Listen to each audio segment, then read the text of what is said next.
हम लोग किसकी बात करेंगे? एक्सरसाइज 4 का ना, किसकी बात करेंगे? 4 का। 4 में क्या देखो, 4 में क्या लिखा हुआ है? चैप्टर का नाम है क्या चीज़? क्या नाम है? द्विघात समीकरण। क्या नाम है? द्विघात समीकरण। ठीक है, क्या नाम है? द्विघात समीकरण। द्विघात समीकरण को इंग्लिश में हम लोग क्वाड्रेटिक इक्वेशन कहते हैं ना, क्वाड्रेटिक इक्वेशन कहते हैं। अब इसको जो सॉल्व करने का तरीका है वो 3 तरीके से आप सॉल्व कर सकते हैं, है ना। कितने तरीके से? एक होता है गुणनखंड विधि से। एक कौन सा विधि होता है? गुणनखंड विधि। और दूसरा होता है पूर्ण वर्ग विधि। पूर्ण वर्ग विधि से होता है। और तीसरा जो होता है, हाँ, द्विघाती सूत्र से होता है। कौन सा? द्विघाती सूत्र से इस द्विघात समीकरण को आप सॉल्व कर सकते हैं। अब कोई एक क्वेश्चन ले लेते हैं, हम इसको तीनों तरीके से पहले सीख लेते हैं, तीनों तरीके से कैसे इसको सॉल्व करेंगे। बताइए, कोई क्वेश्चन बताइए एक ठो। 6x square minus x minus 2, ये एक समीकरण है। अब हम कैसे मानेंगे कि कोई द्विघात समीकरण है ना? कैसे मानेंगे कि ये द्विघात समीकरण है कि नहीं? तो द्विघात समीकरण में जैसे आप पढ़े हैं, पहला ही लेटर लिखा हुआ है, क्या चीज़? द्वि और घात। द्वि मतलब दो, और घात मतलब इंग्लिश में उसको पावर कहते हैं ना। तो जिसका पावर क्या होना चाहिए? 2 होना है ना। कम से कम पावर कितना होना चाहिए? 2, है ना। क्या? तो द्विघात समीकरण को पहचानने के लिए, यानी कि उसका जो फॉर्मेट होता है वो ax square plus B x plus C equal to 0 या ax square plus C equal to 0। अगर इस फॉर्मेट में होगा तो हम उसको कह सकते हैं कि बात। तो अगर इस फॉर्मेट में होगा तो हम उसको कह सकते हैं कि वो द्विघात समीकरण में है, अन्यथा वो द्विघात समीकरण में नहीं है। फॉर एग्जाम्पल हम एक क्वेश्चन लिखते हैं, क्या 6x प्लस 8 बराबर 0 ये द्विघात समीकरण है? द्विघात समीकरण है। यहीं पर 6x square plus 8 equal to 0 द्विघात समीकरण है ना। क्यों? क्योंकि इसमें पावर 2 है। ठीक है, अगर हम ये क्वेश्चन लिखें 6x square plus 8x equal to 0, तो क्या द्विघात समीकरण है? द्विघात समीकरण है? ये नहीं है। क्यों नहीं है? क्योंकि इसमें c का होना जरूरी है ना, c का होना जरूरी। अब ABC क्या है? A, B तथा C जो है ये संख्यात्मक मान है। A, B, C क्या है? ये संख्यात्मक मान है। संख्यात्मक मान है। संख्यात्मक मान मतलब क्या हो गया? इसको इंग्लिश में हम लोग न्यूमेरिकल वैल्यू कहते हैं। जैसे फुल एग्जाम्पल के लिए 1 2 3 4 5 6, यानी कोई भी ना कोई डिजिट यानी अंक होना चाहिए, तभी वो संख्यात्मक मान कहलाता है। समझ गए? तो ये हम कंफर्म है कि ये द्विघात समीकरण है। अब इसको हम लोग कितने तरीके से हल कर सकते हैं? 3 तरीके से। कितने तरीके से? 3 तरीके से। तो गुणनखंड, पहला हम लोग बात करेंगे किसमें? गुणनखंड। तो गुणनखंड में क्या होता है? गुना में खंड कीजिए। किस में कीजिए? गुना में खंड कीजिए, यानी टुकड़ा कीजिए। खंड मतलब क्या होता है? टुकड़ा। तो यानी कि ये जो 3 पार्ट्स है इसको आप 4 पार्ट में कर दीजिए। कितने पार्ट में? 4। तो बीच वाला को तोड़ा जाता है। किसको? बीच वाला को तोड़ा जाता है। बीच में ये है, और इसको जब भी आप द्विघात समीकरण को लिखेंगे तो इस फॉर्मेट में लिखेंगे। कौन? ax square plus B x plus c के फॉर्मेट में लिखना है। कभी कभी आपको इस तरह से भी समीकरण दे देगा, माइनस एक्स दे दिया plus 6x minus 2, 6x square minus 2। तो क्या ये सही फॉर्मेट है? नहीं है। इसको हम लोग अरेंज कर लेंगे। क्या कर लेंगे? इसको अरेंज कर लेंगे। तो 6x स्क्वायर हमेशा पहले, उसके बाद x, उसके बाद माइनस 2, है ना। इस फॉर्मेट में लिखना है। या फिर कहीं पर इस तरह से दे देगा, है ना, कि 2 प्लस 5x स्क्वायर प्लस 6, इस तरह से दे देगा। तो क्या ये सही फॉर्मेट है? नहीं है। तो इसको उठा के हम लोग पहले क्या कर लेंगे? यहाँ पे x होना, ठीक है, यहाँ पर इसको सही कर लेंगे। तो यानी कि इसको पहले सही, तो हमेशा बीच वाला को तोड़ना है और बीच वाला को तोड़ने की ही हम लोग कहते हैं क्या चीज़, मध्य पद, है ना। बीच वाला को मध्य पद विभाजन करना है। तो उसके लिए क्या करना है, तो फर्स्ट और लास्ट को गुना कीजिए। किसको किसको गुना करेंगे, फर्स्ट और लास्ट को गुना करना है। तो फर्स्ट में कितना है 6, कितना है, और दूसरा 2, है ना, 6 × 2। अब इसको खंड कीजिए, खंड को मतलब होता है टुकड़ा कीजिए। तो 6 को आप कैसे लिख सकते हैं, 3 × 2 × और 2 तो पहले से है नहीं है, तो कितना हो गया। अब इसको इस तरह से हम लोग एडजस्ट करेंगे, ये तीनों को, है ना, 2 ही भाग में बांटना है। यहाँ 3 भाग में बट गया ना, आपको इसको 2 ही भाग में बांटना है। इस तरह से इसको एडजस्ट कीजिए जिसको गुना या भाग करने पर क्या हो जाए, बीच वाला, सॉरी, जोड़ या घटा करने पर बीच वाला आ जाए। तो हम लोग इसको 3 लिख लेते हैं, दूसरा क्या लिख लें 4, नहीं यहाँ 3 लिखे ना, 2 दूना 4, या हम लोग क्या 3 दूना 6 × 2 भी हो सकता है, या क्या लिख सकते हैं, सबको गुना कर देंगे तो 12 × 1 भी हो सकता है। 3 आपके पास आया, नहीं आया। अब इस 30 में से कोई एक मेरे काम के लायक है। अब कौन सा है, तो जिसको जोड़ या घटा दोनों में से किसी एक प्रक्रिया में बीच वाला पुर जाना चाहिए, जोड़ या घटा करने पर। जैसे फॉर एग्जांपल के लिए हम लोग 12 को लेते हैं, 12 को जोड़ेंगे तो कितना होगा 13, घटाएंगे तो कितना होगा, ना तो जोड़ने पे आ रहा है ना ही घटाने पर, इसीलिए ये मेरे कोई काम का नहीं है। दूसरा कौन आ गया, 6 और 2 आता है, तो 6 दूना कितना, 6 और 2 जोड़ेंगे तो ना ही 8 है यहाँ नहीं, और घटाएंगे तो 4 भी नहीं है, यानी ये भी मेरे काम का नहीं है। अब इसको जोड़ेंगे तो कितना होगा, जोड़ेंगे तो 7 है क्या, नहीं है, इसका मतलब जोड़ने पर मेरे काम में नहीं आया। और क्या करेंगे, घटा देंगे तो कितना होगा 1 है ना, कुछ नहीं, ठीक है, यानी घटाने पर आ रहा है। किस पर आ रहा है, घटाने पर आ रहा है। किस पर, तो आप फर्स्ट को लिख लीजिए, 6x² माइनस है, माइनस डाल दीजिए, और 4 में 3 को घटा दीजिए, तब नहीं आएगा, नहीं आएगा। 4 में 3 को घटा दीजिए, और बगल में क्या लगा दीजिए, x - 2 = क्या हो गया 0, नहीं आएगा। अब फिर यहाँ लिखिए 6x², अब इस x से दोनों में गुना होगा, तो यहाँ पर माइनस तो है, ये है, 4 को x से करेंगे 4x, minus minus minus minus, काहिल बेइज्जत होने के लिए वो सब काम करते हो, है ना। चल ध्यान दो, ये 4 को पहले x से किए, 4x, साइन था क्या माइनस, तो माइनस आ गया। अब यहाँ माइनस है, यहाँ भी माइनस है, तो माइनस माइनस, इसीलिए प्लस, और 3 को x से करेंगे तो 3x, और ये -2।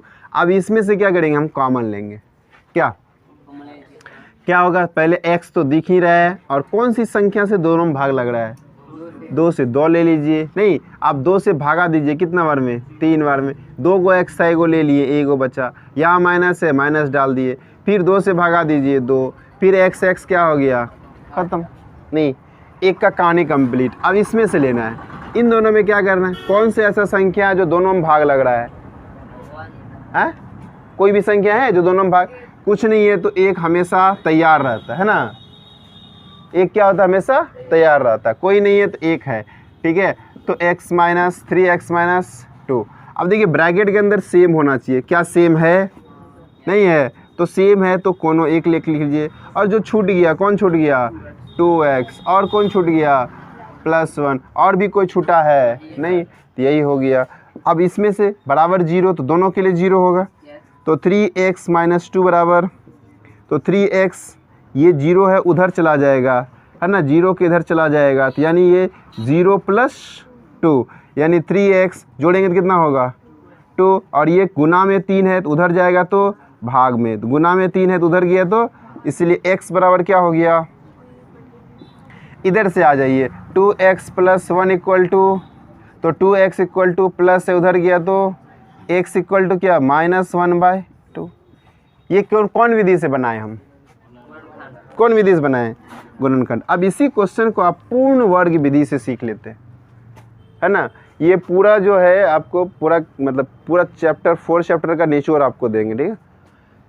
जो आज तक कोई नहीं पढ़ा है उसके लिए भी है, जो पढ़ लिया उसके लिए तो रिवीजन है ही, ठीक है। चलिए अब पूरा देखिए, पूरा पहला कौन सा विधि था, क्लियर हो गया। दूसरा कौन सा विधि है, पूर्ण वर्ग विधि। अब पूर्ण वर्ग विधि में क्या करना है, क्वेश्चन वही लिख लेते हैं हम, 6x² माइनस x माइनस 2।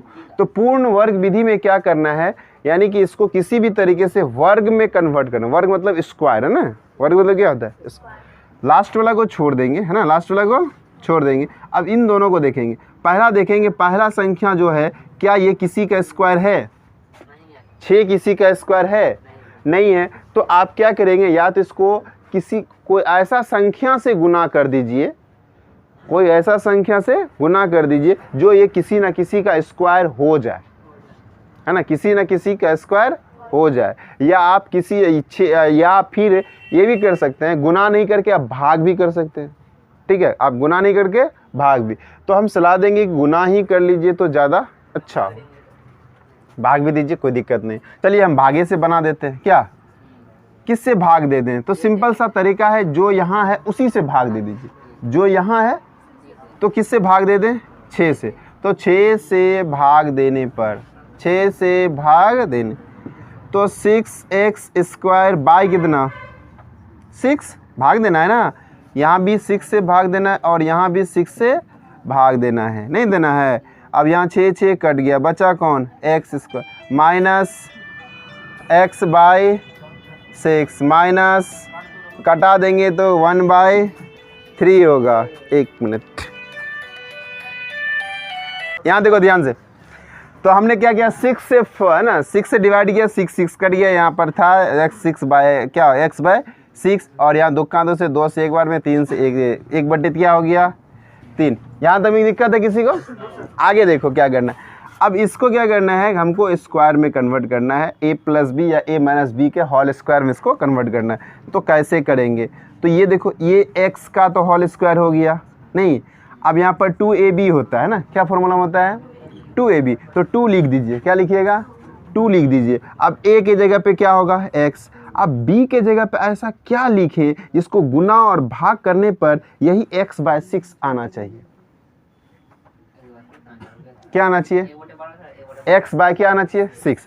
अगर कुछ समझ में नहीं आया तो यहाँ जो लिखा हुआ है उससे इसको भागा दे दीजिए, है ना, क्या कर दीजिए, भागा कर दीजिए। जैसे x/6 को भागा दे देना है किससे, 2x से, किससे दे देंगे, तो सोचो क्या लिखेंगे, x/6 इंटू 1/2 होगा, नहीं, ये डिवाइड में है तो उलटेगा ना, गुना में ले जाएंगे तो कट गया ना, कितना हो गया, 1 गुना 1, यहाँ 4 दूना 12, कितना हो गया, 1/12 नहीं होगा, कितना हो गया, 1/12। अब ये क्या हो गया आपका, b, a2ab, अब b² a² minus 2ab plus b², यानी 1/12 का स्क्वायर, 1/12 का स्क्वायर। अब तो ये क्वेश्चन में था नहीं, था क्या, अगर ये नहीं था इसको हटाने के लिए यही चीज़ माइनस में लिख दो, यही चीज़ को क्या करना है, माइनस में लिख देंगे। और अब इसका कहानी, ये दोनों कट सकता है, जब कट जाएगा तो ये दोनों तो ऑलरेडी क्वेश्चन में है, ये तो है, ये है, इसको कटाएंगे तो क्या हो जाएगा, 6 आएगा, नहीं आएगा, तो x/6 आ गया, ये भी मिल गया और ये लास्ट में चल जाएगा, है ना, ये बच गया, ये कहाँ चला गया, लास्ट में, बराबर क्या हो गया, 0। समझ में आया, ये दोनों हम एक्स्ट्रा लाया, ठीक है, वो कैसे, तो फॉर्मूला पे नहीं बैठ रहा था तो हम बैठा दिए, x² माइनस 2ab और ये b हो गया। तो अब हम जानते हैं कि 2ab यानी a² minus 2ab plus b² होता है, तो b² मतलब b के जगह पर 1/12 था, तो 1/12 डाल के होल स्क्वायर कर दिए। अब ये क्वेश्चन में नहीं था तो इसको हटाने के लिए माइनस में डाल देंगे, क्योंकि ये प्लस में तो माइनस में ही जाएगा, अगर माइनस में होता तो प्लस में डालते, नहीं डालते, तो ये दोनों, और इसके बाद बच गया 1/3।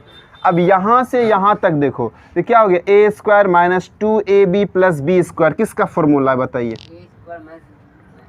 a² minus 2ab plus b² किसका फॉर्मूला है, a माइनस b का होल स्क्वायर, क्या होता है, a माइनस b, है ना, a के जगह पे x है और b के जगह पे 1/12 का होल स्क्वायर। यहाँ तक चला गया, बच कौन गया आपका, ये बच गया, नहीं बच गया, 1/12 का स्क्वायर 144, ये माइनस में उधर गया, प्लस में, माइनस में उधर गया।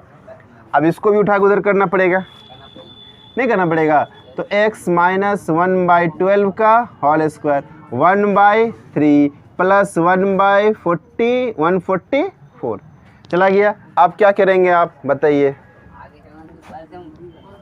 इन दोनों का एलसीएम लेना पड़ेगा। इधर तो अब कुछ नहीं करना है, नहीं करना है ना, उधर को जैसे को तैसे छोड़ दीजिए, ठीक है।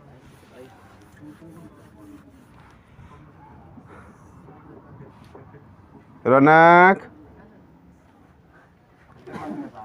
ज़्यादा फेमस होना है, ठीक, शांति से बैठो, ठीक है। देखो तो ये वाला हम कुछ नहीं किए, x माइनस 1/12 का होल स्क्वायर छोड़ दिए। अब इन दोनों का लघुत्तम कितना होगा, 144 ही होगा। कितना होगा, आप एक 3 से उसको भागा देंगे कितना बार में खाएगा, सोचो 3 से भागा देंगे, हाँ 48। तो यहाँ क्या लिखोगे 48, क्या लिखोगे प्लस है ना, प्लस अब क्या हो जाएगा 1 हो जाएगा, नहीं होगा। तो x माइनस 1/12 का और 49 बटे कितना 144। अब ये स्क्वायर उधर करो या ये देख लो ये किसका स्क्वायर है, तो क्या कर दें जल्दी बताओ, स्क्वायर उधर कर दें, स्क्वायर उधर करेंगे तो क्या बनेगा रूट बनेगा, क्या बनेगा रूट बनेगा, ठीक है, क्या बनेगा रूट। अब सोचो, अब सोचो क्या सोचोगे, जल्दी बोलो क्या सोचोगे, क्या सोचोगे, 49 किसका स्क्वायर है 7 का, तो आप यहाँ लिखिए 7 और 144 12 का। ये रूट से जैसे ही बाहर निकलता है वो प्लस माइनस में आता है, किस में आता है, तो यानी एक बार प्लस में और एक बार, यानी x माइनस 1/12 तो है ये है, तो एक बार प्लस में 7/12 है ना, एक बार प्लस में 7/12, फिर इसी को लिखेंगे एक बार माइनस में है ना, माइनस 7/12। क्या कोई दिक्कत, अब सॉल्व कर लीजिए इसको। x इक्वल टू ये माइनस उधर गया तो प्लस में, दोनों का लघुत्तम 12, तो 7 जोड़ 1 तो 8 बटे कितना, कटा दो 4 दूना 8 और 4 तिया 12, तो 2/3। एक x का वैल्यू कितना आया 2/3। और इधर से आ जाते हैं हम, तो x बराबर क्या हो गया, ये माइनस 7/12 तो है ये है, और ये माइनस जाएगा तो उधर क्या बन गया प्लस, फिर दोनों का लघुत्तम 12 माइनस 7 प्लस 1 होगा माइनस 6 बटे कितना 12, कटा दो कितना हो गया 1/2, यानी x बराबर माइनस 1/2। देखो हम गुणनखंड विधि से कितना निकाले थे, x का वैल्यू 2/3 और यहाँ भी क्या निकला 2/3, दूसरा में क्या निकला था, वहाँ भी निकला -1/3 नहीं -1/2। दोनों विधि सिर्फ अलग है लेकिन आंसर आपको वही आएगा, सेम आएगा, कोई दिक्कत नहीं। अब एक और तीसरा विधि बचा है जिसको हम क्या बोलते हैं, तो द्विघाती सूत्र। देखो द्विघाती सूत्र में कुछ फॉर्मूला होता है, हम लोग उसको देख लेते हैं। इसमें द्विघाती सूत्र निकालने से पहले आपको एक चीज़ जानना है जिसका नाम है विविक्तर। क्या नाम है विविक्तर, क्या नाम है विविक्तर, जिसको इंग्लिश में हम लोग डिस्क्रिमिनेट कहते हैं ना, नहीं डिस्क्रिमिनेशन। डी से सूचित किया जाता है, किससे सूचित किया जाता है डी से। तो डी का जो वैल्यू होता है वो यहाँ पहले हम लोग निकालेंगे, ठीक।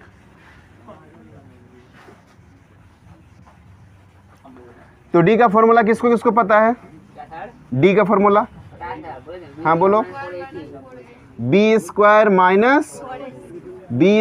माइनस किसका फॉर्मूला है डी का, है ना, किसका फॉर्मूला है डी का, ठीक है। तो आप डी बराबर क्या लिखिएगा बी स्क्वायर माइनस 4ac, है ना, डी स्क्वायर बराबर डी बराबर बी स्क्वायर माइनस, यहाँ पर 3 चीज आएगा, या तो डी का वैल्यू 0 होगा, नहीं या तो डी का वैल्यू, या नहीं तो डी का वैल्यू 0 से बड़ा होगा, ये भी तो हो सकता है, या नहीं तो डी का वैल्यू 0 से, ये 3 चीज़ यहाँ पर आता है। और बार बार ये तीनों ऑप्शन जो है ना ये ऑब्जेक्टिव में पूछा जाता है, इसको ध्यान से देखना है ना।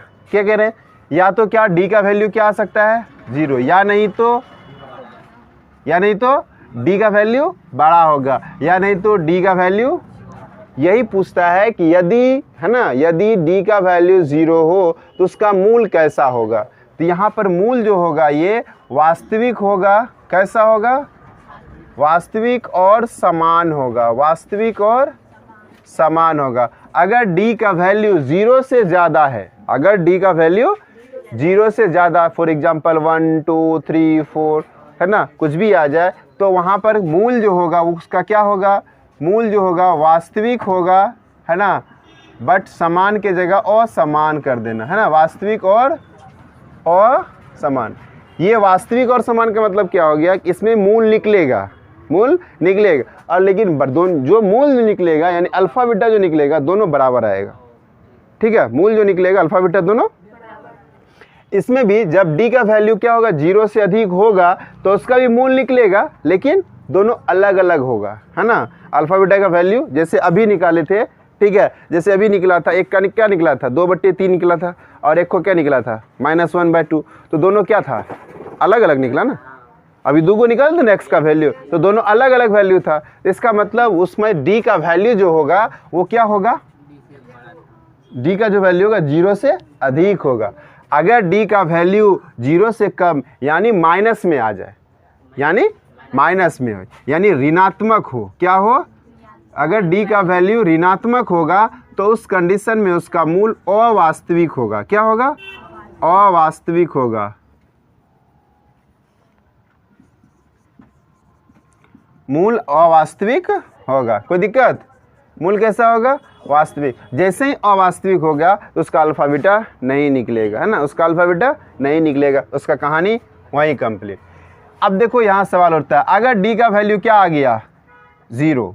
अगर d का वैल्यू क्या हो गया तो उस कंडीशन में अल्फा जो है वो बीटा के बराबर होगा। अल्फा जो है वो बीटा के बराबर होगा, और यहाँ पर फॉर्मूला लगाएंगे -b/2a। क्या लगाएंगे? -b/2a। और अगर यदि d का वैल्यू 0 से ज़्यादा हो तो वहाँ अल्फ़ा का वैल्यू फॉर्मूला लगाएंगे -b +√a/2a, और बीटा का जो फॉर्मूला लगाएंगे वो होगा -b -√d/2a। समझे? नहीं समझे? सबसे पहले तो अगर हमको द्विघाती सूत्र से ध्यान देना है ना, अगर हमको बोलेगा द्विघाती सूत्र से आप सॉल्व कीजिए, हल कीजिए, तो सबसे पहले क्या निकालेंगे आप? d निकालेंगे। क्या निकालेंगे हम? d निकालेंगे, है ना। और d का फॉर्मूला क्या है? b² - 4ac। अब देख लेंगे कि d का वैल्यू क्या आ रहा है। अगर d का वैल्यू ऋणात्मक हो गया तो उसका कहानी वहीं छोड़ देंगे, है ना। अगर d का वैल्यू क्या आ गया? ऋणात्मक आ गया तो उसको वहीं छोड़ देना, आगे लेके नहीं जाना है। अगर d का वैल्यू 0 आया या 0 से अधिक आया तो उस कंडीशन में हम आगे बढ़ेंगे, है ना, आगे बढ़ेंगे। अगर d का वैल्यू 0 आया तो आप ये वाला फॉर्मूला यूज करेंगे, यानी अल्फ़ा बीटा में लगाएंगे। अगर d का वैल्यू 0 से अधिक आ गया तो उस कंडीशन में ये वाला फॉर्मूला लगाना है। क्लियर? यहाँ तक क्लियर? अब 4 क्वेश्चन क्या था? हाँ, 6x² - x 0, ये था ना। तो आपको क्या निकालना है? सबसे पहले यहाँ से हम बना रहे हैं कौन सा फॉर्मूला से? द्विघाती सूत्र से। तो क्या निकालना था द्विघाती सूत्र? सबसे पहले d निकालना है। तो d का फॉर्मूला क्या होता है? d का b² - 4a। अब x² के साथ जो होता है ना, x² के साथ जो होता है वो क्या कहलाता है? a कहलाता है। क्या कहलाता है? तो a का वैल्यू कितना? a का वैल्यू कितना?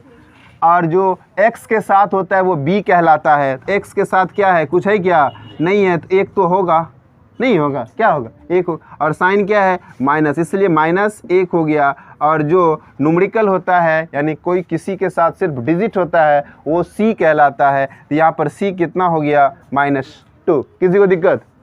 माइनस क्या हो गया? 2। अब क्या लगाएंगे? इस फॉर्मूला पर बैठा दीजिए, d बराबर b² - 4ac, है ना। तो यहाँ देखिए b का वैल्यू कितना है? -1 का स्क्वायर कीजिएगा, -4 × a का वैल्यू कितना है? 6, और c का वैल्यू कितना है? -2। अब माइनस माइनस क्या हो जाएगा यहाँ पर? प्लस। 1 का स्क्वायर होता है 1 का स्क्वायर 1 होता है, और यहाँ फिर माइनस, यहाँ माइनस, तो माइनस माइनस क्या हो गया? प्लस। 6 चौके 24 दुना कितना हो जाता है? 48 नहीं होता है, और 48 से क्या हो गया? 49। अब ये बताइए आप क्या डी का वैल्यू 0 से अधिक है? डी का वैल्यू 0 से अधिक है तो कौन सा फार्मूला लगाएंगे? ये वाला फार्मूला लगेगा। क्या लगेगा? अल्फा और बीटा, अल्फा और बीटा। तो अल्फा का फार्मूला क्या पढ़े हम? -b plus root D by क्या? तो माइनस नहीं, क्या लिखेंगे? माइनस, ये वाला माइनस आया और b को खोजिए कहाँ गया? b का वैल्यू कितना है? -1 है ना। तो ब्रैकेट में डबल माइनस तो साथ नहीं आ सकता है, देखो ब्रैकेट में डालना पड़ेगा। अब यहाँ पर क्या है? प्लस है, रूट अंडर डी है। डी खोजिए कितना निकला? जो डी कितना निकला? 49/2 इंटू ए खोजिए कितना है? ए का वैल्यू 6 है, यहाँ भी 6 लिख दीजिए। अब ये माइनस माइनस क्या बन गया? प्लस, प्लस ये भी है और 49 का वर्गमूल 7 होता है और 6 दूना कितना होता है? 12। दोनों को जोड़ दीजिए, 8/, कितना? 4 से 2 बार में, 3 बार में, 2/, कितना हो गया? निकल गया। अल्फ़ा का वैल्यू निकल गया। अल्फ़ा का वैल्यू कितना? अल्फ़ा का वैल्यू 2/3। अब हमको क्या निकालना है? बीटा। क्या निकालना है? बीटा -b फिर माइनस रूट डी बाय क्या? 2a। तो माइनस यही करना है, b के जगह क्या होगा? -1 फिर माइनस रूट अंडर डी। तो डी कितना है? 49। 2 गुना कितना? 6 नहीं होगा। अब इसको माइनस माइनस क्या हो गया? प्लस, और ये तो माइनस रहेगा ही। 49 का वर्गमूल 7/, कितना? 6 दूना 12 बराबर फिर करेंगे 8 कैसे हो गया? ये माइनस है प्लस है, प्लस माइनस घटेगा ना, तो 6/12 माइनस में आएगा क्योंकि 7 क्या है? बड़ी, यहाँ पर बड़ी संख्या है और माइनस में है ना, तो कटा दो। छक्का 6 दूना तो 1/, नहीं क्या कोई दिक्कत? तो अल्फ़ा का बेटा, अल्फ़ा का वैल्यू आ गया 2/3 और बीटा का -1/2। तो क्या और सब के तरह इसमें भी आंसर सेम आया? क्या? यही है मेन इस चैप्टर का कॉन्सेप्ट। ठीक, आपको इस चैप्टर में यही देखना है ना, द्विघात समीकरण पढ़ना है और द्विघात समीकरण में क्या है उनको 3 तरीके से हम लोग सॉल्व करते हैं। तो द्विघात समीकरण पहले है कौन, उसको डिसाइड करने के लिए आपको 2 गो फॉर्मेट याद रखना है। कौन? तो एक ax² + bx + c। अगर इस फॉर्मेट में कोई भी समीकरण आ रहा है तो वो द्विघात समीकरण है, अगर इस फॉर्मेट से बाहर है तो वो द्विघात समीकरण नहीं है। दूसरा एक और याद रखना है, ax² + c = 0। अगर इस फॉर्मेट में है तो वो द्विघात समीकरण है, अन्यथा वो द्विघात समीकरण से बाहर है ना। अगर द्विघात समीकरण नहीं है तो उस पर विचार हमके नहीं करना है। अगर द्विघात हमको पढ़ना है द्विघात समीकरण, अगर द्विघात समीकरण से बाहर है तो हम पे उस पर विचार ही नहीं करेंगे। करेंगे क्या? नहीं करेंगे। जाइए घूमने जाइए, हमको कोई दिक्कत नहीं है। क्या समझ रहे हैं ना? अगर द्विघात समीकरण है तो उनको 3 तरीके से आपको हल करना है। ठीक है, अगर द्विघात समीकरण है तो उसको 3 तरीके से हल करना है। एक विधि है, कौन सा? गुणनखंड विधि है। दूसरा है पूर्ण वर्ग विधि है। तीसरा है कौन सा?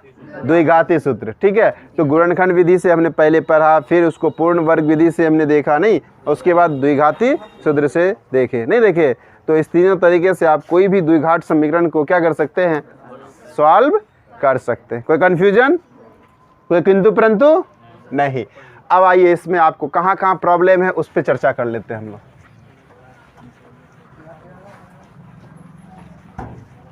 फटाफट देखिए, फटाफट लेट मत कीजिए।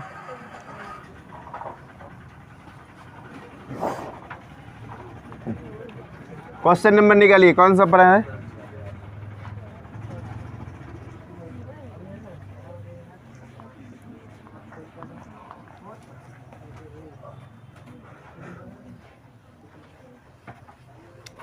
अब किसी को कोई दिक्कत नहीं दिख रहा है। क्वेश्चन नंबर बोलिए ना। 4.4 तुम समझेंगे। 4.1 से स्टार्ट कीजिए, 1 से स्टार्ट कीजिए, 4 तक चलिए। 4.1 में कोई दिक्कत? 4.1 का बताइए। हाँ, जोर से बोलो। 2.3 कहाँ से आ गया? हम यहाँ 4 पॉइंट में आ रहे हैं। 4 एक्सरसाइज 4 निकालो। 4.1 में 4.1 का क्वेश्चन नंबर बोलो। क्वेश्चन नंबर 2 का 1, यही ना है? पढ़िए क्या लिखा हो।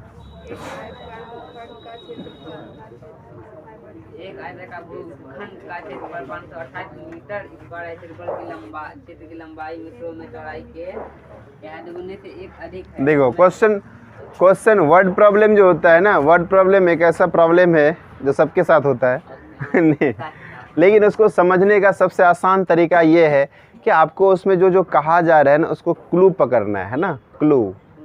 हाँ क्लू क्या कहता है, भूखंड है, कैसा भूखंड है तो लिख लीजिए ना, है ना, छांट छांट कर लिखते चाहिए। क्या है ये, आयताकार, आयताकार भूखंड है। भू मतलब क्या होता है, भू मतलब जमीन, भू मतलब खंड मतलब टुकड़ा, यानी जमीन का कोई टुकड़ा है वो कैसा है, आयताकार है। वो कैसा है, जिसका क्षेत्रफल दिया हुआ है ना, जिसका क्षेत्रफल दिया हुआ है कितना, 528 है ना, 500 मीटर स्क्वायर। अब सोचो अगर कोई ज़मीन का टुकड़ा है उसका अगर क्षेत्रफल हमको दिया हुआ है, इसका मतलब उसका लंबाई चौड़ाई हमें मालूम होना चाहिए, नहीं तभी क्षेत्रफल निकलेगा। अगर नहीं है तो वही मालूम करने बोलेगा, अगर नहीं है तो क्या कहेगा, वही नहीं निकालिए, लंबाई चौड़ाई निकालिए, ये नहीं कहेगा। तो अब पढ़िए आगे क्या कहता है, लंबाई जो है वो चौड़ाई के 2 गुने से 1 मीटर। अब सोचो किससे अधिक है, चौड़ाई से। किससे अधिक है, चौड़ाई से। आपको पकड़ना है किससे अधिक है, उसी को पकड़िए, चौड़ाई। तो मान लीजिए माना कि क्या भूखंड है ना, माना कि भूखंड की क्या चीज, चौड़ाई है ना, भूखंड की चौड़ाई। चौड़ाई को हम लोग बी बोलते हैं, बेस बोलते हैं, नहीं ब्रीथ बोलते हैं, कितना ब्रीथ। तो बी से डिनोट करते हैं तो कितना मान लेंगे, x मीटर। क्या मान लेंगे, वहीं पर अगर लंबाई की बात करेंगे तो लंबाई क्या बोला, लंबाई क्या बोला, जितना चौड़ाई है उसका 2 गुना कीजिए, 2 गुना कीजिए किससे, चौड़ाई से। तो 2 गुना कर देंगे और 1 बढ़ा दीजिए, एक अधिक है बढ़ा दिए, कम है तो घटा देंगे, अधिक है तो क्या करेंगे, बढ़ा देंगे, कम होगा तो बढ़ा। यही उसकी क्या हो गई, लंबाई क्या हो गई। अब बोला आयत की क्षेत्रफल क्या निकालिए, विमाई निकालिए, ये नहीं पूछा है, लंबाई चौड़ाई याद कीजिए। तो अब आपको भूखंड का क्षेत्रफल मालूम है, नहीं है तो चल जाइए अकॉर्डिंग टू क्वेश्चन। तो आयत का क्षेत्रफल क्या होता है बताइए, आयत का क्षेत्रफल क्या होता है, क्षेत्रफल क्या होता है, क्षेत्रफल बराबर लंबाई गुना, ये भी पता नहीं है, लंबाई गुना चौड़ाई। सोचिए क्षेत्रफल कितना है आपको, 528 दियल है, नहीं दियल है, 528 क्या है दिया, और क्या लंबाई कितना है 2x + 1 क्या है लंबाई, और चौड़ाई कितना है x नहीं है। तो यहाँ से 528 बराबर x से गुना कर दीजिए, 2x² प्लस, अब इसको उठा के उधर करेंगे तो यहाँ 0 आ जाएगा ना, 0 बराबर क्या हो गया, पहले आ जाएगा 2x² प्लस x, और ये प्लस में उधर गया तो -528। अब 0 शुरू में नहीं, इसको पूरा कहानी उलट दो तो क्या हो जाएगा, 2x² प्लस x -528 बराबर क्या हो गया 0, नहीं हुआ। अब इसका गुणनखंड करने तो आपको हम सिखा ही दिए, गुणनखंड कर लेंगे, यस या नो, होगा ना। चलिए नंबर 2 का देखिए, नंबर 2 में 2 क्रमागत धनात्मक पूर्णांक है ना, क्या बोला, 2 क्रमागत धनात्मक पूर्णांकों का अपूर्णांक। सबसे पूर्णांक क्या होता है ये बताइए, कोई भी संख्या जो ऋणात्मक धनात्मक और शून्य हो तो उसे क्या कहेंगे हम लोग, पूर्णांक, ठीक है, क्या कहेंगे उसको, पूर्णांक। तो आप पूर्णांक कौन सा, लगातार है। तो आपको पता है कहाँ से स्टार्ट करना है, नहीं पता है तो मान लेंगे, मेरे पास सबसे बड़का हथियार क्या है, मान लेते हैं। जो चीज़ नहीं भी है उसको क्या करते हैं हम लोग, मान लेते हैं ना। माना कि लगातार है ना, प्रथम लगातार पहला है ना, इसलिए प्रथम लगातार पूर्णांक किसको मान लें हम, x नहीं, प्रथम लगातार पूर्णांक पहला क्या ले लें, x। तो द्वितीय क्या होगा सोचिए, द्वितीय यानी दूसरा क्या होगा, दूसरा कहाँ बोला, दुगुना बोला है, तो फिर लगातार मतलब अगर हाँ x प्लस 1 क्या होगा। अब कैसे सोचो, लगातार पूर्णांक का मतलब क्या है, संख्या। संख्या अगर कोई 10 है तो अगला क्या होगा 11 कैसे आया, 10 में 1 जोड़े ना, ऐसा की थोड़ा किए कि 10 में 2 से गुना कर दिए, लगातार हुआ तब 20 हो जाएगा, 10 गुना 2 20 हो गया। हाँ दुगुना नहीं करना, लगातार पूछा तो 1 जोड़िए। और वहीं पर कभी कभी पूछ देगा सम लगातार, है ना, क्या पूछ देगा सम और विषम, आगे कहीं पूछागा है ना, सम और लगातार सम विषम पूर्ण, सम पूर्णांकों का गुणनफलों का योग ये दिया है, या लगातार विषम पूर्णांकों का गुणनफलों का योग ये है। तो सम विषम अगर घुसा देगा तो वहाँ पर 1 नहीं ऐड करके 2 ऐड करेंगे। हाँ, क्योंकि सम विषम जो जब भी संख्या होती है वो 1 के बाद आता है, यानी कि 2 जोड़ने के बाद आता है। जैसे पहला सम संख्या अगर 4 है तो अगला 5 नहीं होगा, होगा क्या, तो क्या होगा 6। तो 4 में क्या जोड़े कि 6 आया 2। अगर पहला 5 विषम संख्या 5 है तो अगला कौन होगा 7, तो क्या जोड़े 2। इसीलिए हमेशा सम विषम जैसे ही लगातार पूर्णांक कहेगा तो वहाँ 2 जोड़ना है, अगर सम विषम नहीं कहा सिर्फ लगातार पूर्णांक का तो 1 जोड़ना, याद रहेगा।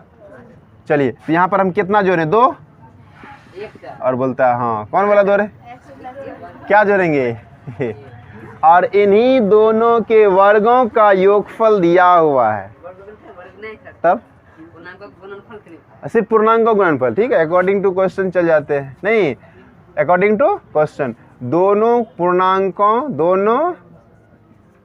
पूर्णांकों का गुणनफल कितना दिया है, गुणनफल 306। तो कौन कौन पूर्णांक, एक भाई x प्लस 1 है और दूसरा कौन है, दुए को है ना, एक कौन है x प्लस 1, दूसरा कौन है, और यही दोनों को गुना कीजिएगा ना तो 306। अब x से गुना कर दीजिए तो x स्क्वायर, नहीं x से गुना करेंगे तो क्या, और यहाँ x से गुना करेंगे तो x, और इसको भी उधर ले आइए माइनस में, बराबर क्या हो गया 300। कोई दिक्कत। अब इसको आप गुणनखंड तो करने आता है। नंबर 3 बोलिए। हाँ, रोहन की माँ किससे बड़ी है, रोहन की माँ किससे बड़ी है, सीधी सीधी बात है, रोहन से ही बड़ी होगी ना, नहीं होगी। रोहन की माँ क्या बोली 26 वर्ष बड़ी है, नहीं है। तो हम मान लें अगर रोहन की उम्र हमको पता चल जाए तो उसका माँ का उम्र पता चल जाएगा, नहीं। अगर तुम ही लोग को बोलेगा तुम्हारी माँ तुमसे 20 वर्ष अधिक बड़ी है, नहीं तुम्हारी माँ तुमसे 20 वर्ष बड़ी है, तो अब बताओ अगर कोई माँ का उम्र जानना होगा तो किसको पकड़ेगा, बताओ तुम्हारी उम्र कितना, तो फट से 20 जोड़ेंगे तो अगर माँ की उम्र पता चल जाएगा, किसको पकड़े हैं, यहाँ किसका नाम है, रोहन को पकड़े हैं। भाई चल इधर आओ, माना कि रोहन की वर्तमान उम्र, हमेशा वर्तमान लगाना, ठीक है, वर्तमान आयु क्या लिखोगे x वर्ष, नहीं होगा। तो अब उसकी माँ का उम्र बताइए, हाँ उसकी माँ की वर्तमान उम्र, वर्तमान आयु कितना हो जाएगा, क्योंकि 26 वर्ष बड़ी है तो x प्लस 26 वर्ष होगी। आगे कुछ फिर कहा होगा, देखो क्या कहा, 3 वर्ष पश्चात, अभी नहीं बोल रहा है, आप 3 वर्ष बाद, अभी अगर मेरा उम्र 10 साल है तो 3 वर्ष बाद कितना होगा, हैं वो 30 बोल रहा है, कितना होगा, अभी मेरा अगर 10 साल है 3 वर्ष बाद 13 साल, आगे अगर अभी तुम्हारा अगर 20 साल उम्र है तो 3 वर्ष बाद तुम्हारा कितना होगा, अब मेरा 13 और तुम्हारा 23, नहीं मतलब जैसे देखो, जैसे हम बढ़ेंगे तो उसके साथ वो भी ना बढ़ेगा कि तुम बैठल रहेगा। तो यहाँ पर रोहन अगर 3 साल बाद आएगा तो उसकी माँ का उम्र 3 साल बैठल रहेगा, वो भी बढ़ेगी ना, दोनों में ऐड करना याद, यही चीज़ मेन इंपॉर्टेंट चीज़ है जो अक्सर छोड़ देते हैं आप लोग, एगो में जोड़ते हैं एगो में छोड़ दे।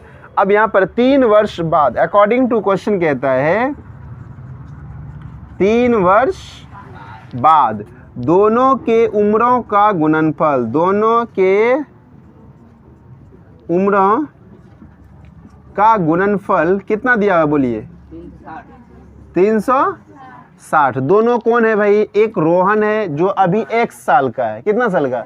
3 वर्ष बाद कितना होगा? और उसकी माँ है जो x प्लस 26 साल की है। नहीं, उसकी माँ है जो अभी x प्लस 3 साल बाद, तो 3 बढ़ा दीजिए ना और उसको गुना कर दीजिए, बराबर आ जाएगा। तो x plus 3 into X plus 29 equal to कितना? 360। आप इसको इंटू कर लीजिए, x into X, X square, x से किसको कीजिएगा? 29, फिर 3 को करेंगे 3x, 29 या 87, और ये 360 इधर आएगा तो कहाँ चला जाएगा? माइनस में नहीं जाएगा। अमन को लगता है फेमस होने का मन है। 29 दिन कितना हो गया? 32x नहीं हो गया। अब इन दोनों को भी क्या करेंगे आप? कितना होगा घटाने पर? हमको पता नहीं, आप लिख लेंगे क्या? पक्का? फिलहाल लिख देते हैं 273 होना चाहिए मेरे ख्याल से। क्या कोई दिक्कत? 7 3 10 7 गलती हो गया लगता है। 8 7 15 116 नहीं, ठीक सही है ना? कोई दिक्कत यहाँ तक में? चलिए नेक्स्ट। ये 4.1 क्लियर हो गया, और है ना एक और है, उसको भी कंप्लीट कर लेते हैं।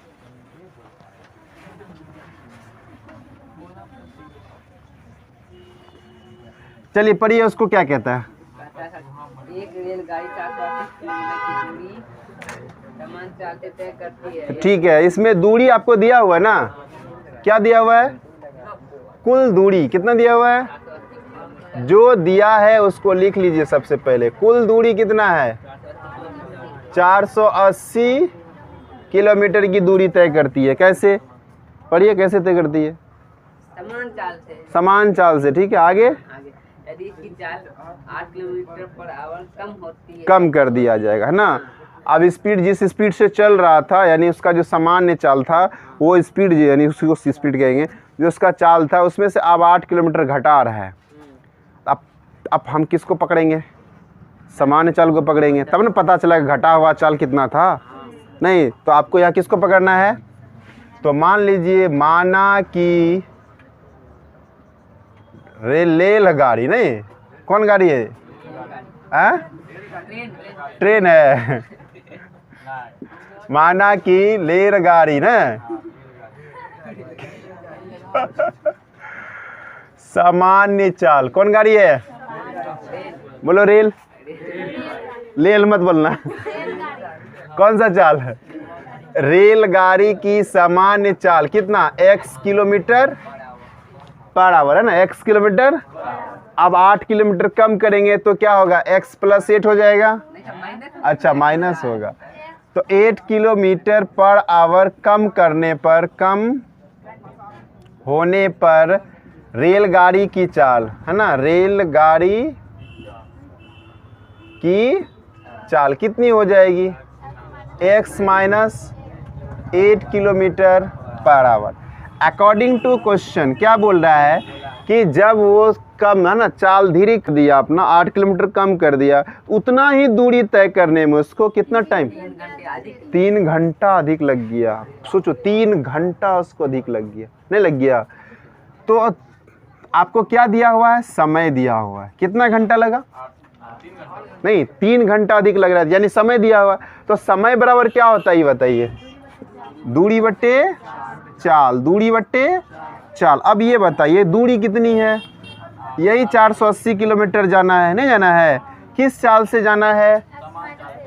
सामान्य चाल से जाएंगे तो समय कम लगेगा, तो कम गलत पहले लिख नहीं सकते हैं, तो ज़्यादा वाला को पहले लिखेंगे ना। तो ज़्यादा समय किस में लगेगा? इसमें, x माइनस 8 वाला में। तो आप भी लिखेंगे क्या? x minus 8। अब हम सामान्य चाल से चलेंगे, सामान्य चाल से चलें तो मान लेते हैं कि यहाँ जितना समय लगेगा और यहाँ जितना समय लगेगा, और यही दोनों का अंतर कितना बताया है? नहीं बोला है? यही दोनों का अंतर कितना बोला है? 3। तो बराबर में 3 लिख दीजिए। आप इसके सॉल्व कर लेंगे या हम कर दें? कर लेंगे, कर दें। हाँ, इन दोनों का लघुत्तम कितना होगा? x into x minus 8। x minus 8 से भाग देंगे तो कट गया, तो बचा कौन, या x को 480 से गुना कीजिए, 400x माइनस, अब इससे इसको भागा करेंगे तो क्या होगा, x कटेगा तो बचा कौन, तो 480 ब्रैकेट में x माइनस 8 इक्वल टू क्या हो गया 3, नहीं हुआ। चलिए अब क्या करोगे, 480x, अब 480x यहाँ भी हो जाएगा, नहीं होगा, यहाँ है ना माइनस, 480 को किससे करेंगे, x से, तो 480x, फिर ये माइनस और ये माइनस क्या हो गया प्लस, 480 को किससे गुना करोगे, 8 से, बटे बोलो गुना कर दो ना इसको, एक्स स्क्वायर माइनस, ये दोनों तो चल गया ना, बराबर में क्या है 3, ये 3 का 3 से 16 तिया कितना होता है 48, 3 का 3 से कटाएंगे ना 48 को, कितना बार में 16 बार में, कितना हो गया 160। अब यहाँ पर कुछ नहीं तो बटे 1 बाय 1 हो गया, क्रॉस मल्टीप्लिकेशन कर लीजिए, कितना होगा एक्स स्क्वायर माइनस 8x बराबर कितना, 16 8 128 होता है, 16 8 128, एक जीरो बैठा दीजिए, क्या दिक्कत नहीं हो गया। तो x square minus 8x minus 1280 बराबर क्या, अब इसके आगे तो आपको आता ही है, नहीं आता है। चलिए आज यही ब्रेक कर दें, बहुत हो गया, धन्यवाद।